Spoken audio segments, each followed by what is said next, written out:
उसके बाद मुझे लेके गए ज्योतिसर।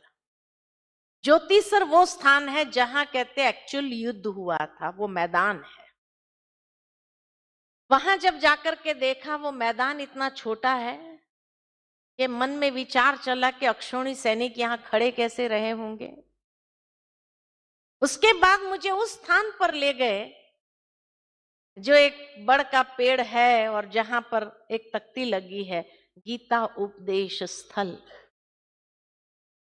और वहां एक मॉन्यूमेंट बना हुआ है रथ का, और अर्जुन अपना शस्त्र छोड़ देता निराश होकर के, और उस समय फिर भगवान उसको गीता ज्ञान देना आरंभ करता है। कहा ये वो स्थान है जहां गीता ज्ञान दिया गया था। तो मैंने जो भाई थे हमारे साथ उनको पूछा, एक बात बताओ कि गीता ज्ञान देने में 700 श्लोक 18 अध्याय का ज्ञान देने में भगवान को कितना समय लगा होगा। जब अर्जुन को ज्ञान दे रहे थे तो मुझे बताया गया कि 3.5 घंटा लगे थे, 3.5 hours। 3.5 घंटे लगे थे भगवान को पूरा गीता ज्ञान देने के लिए। तो मेरे मन में विचार चला और मैंने उस भाई से पूछा, एक बात बताओ कि 3.5 घंटे तक जब भगवान गीता का ज्ञान देते रहे अर्जुन को, तो उस समय दुर्योधन ने क्या किया जो युद्ध के लिए इतना उतावला था? Did he have the patience कि 3.5 घंटे तक कोई रिएक्शन नहीं हो, कुछ नहीं किया हो? ऐसा हो सकता है? तो भाई मेरा चेहरा देखते रहे और कहने लगे कि नहीं, उस समय सब फ्रीज कर दिया था भगवान ने,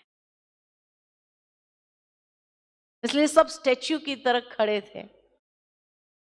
अरे जब पहले अध्याय में ये बात आती है कि हर एक महारथियों ने अपने अपने शंख बजाना चालू कर दिया, तो फ्रीज कहां हुए थे? शंख बजा दिए।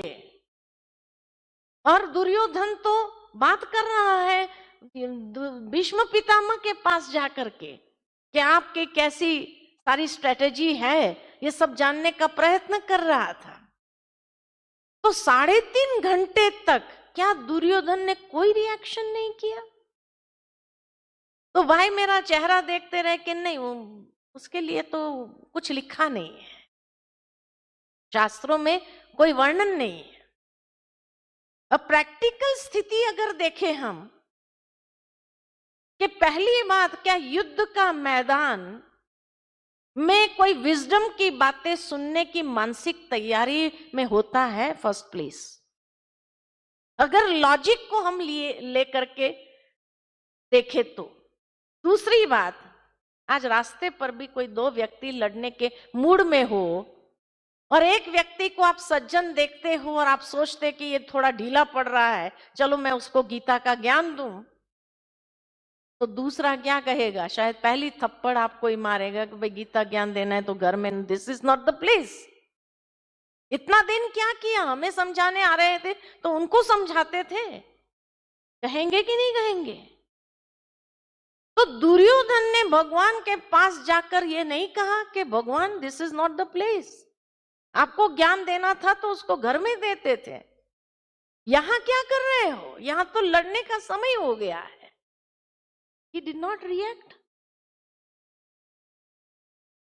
तीसरी बात कि गीता ज्ञान देते रहे भगवान, और कहा जाता है भीष्म पितामह सुनते रहे।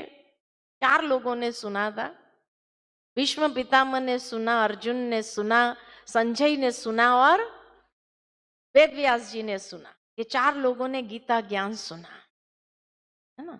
और 3.5 घंटे तक ये गीता ज्ञान चलता रहा, 18 अध्याय 700 श्लोक, और अक्षौणी सेना खड़ी रही। There was no reaction anywhere. Practical. अब अक्षौणी सेना माना कितने हैं, तो उसका मैं इंटरनेट में सर्च कर रही थी तो उसमें दिखा कि महाभारत के युद्ध के संगठन के लिए उस समय पत्ती की इकाई को निश्चित किया गया था, और एक पत्ती में एक रथ, एक हाथी, 5 पैदल सैनिक और 3 घुड़सवार होते थे।